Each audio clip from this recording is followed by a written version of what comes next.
Helo dosbarth Brefi, gobeithio'ch bod chi gyd yn iawn ac yn cadw'n ddiogel.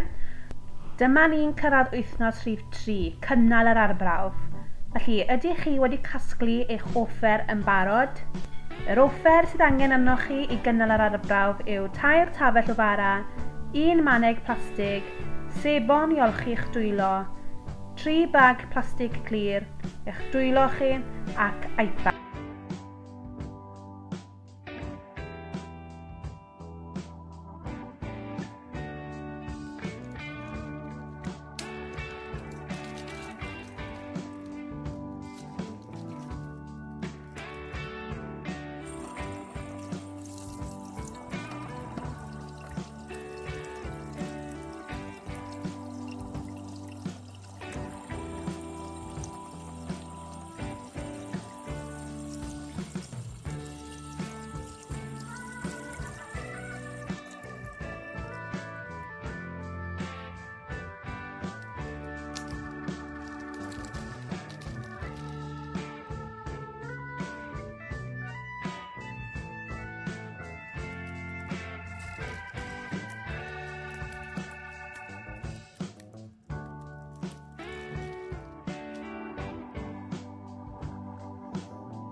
Dilyn yr arbrawf, mae angen i chi ysgrifennu cyfarwyddiadau ar beth wnaethoch, fesul cam yn gyntaf yn ail, a hefyd eisiau chi creu tabl a cofnodi pob dydd y newidiannau rydych chi'n gweld. Felly os chi'n dechrau yr arbrawf ar ddydd Mercher, chi'n dechrau tabl ar ddydd Mercher ac yn y blaen. Gobeithio i chi fwynhau gynnal yr arbrawf ac edrychaf ymlaen i gweld lluniau o'ch gwaith chi.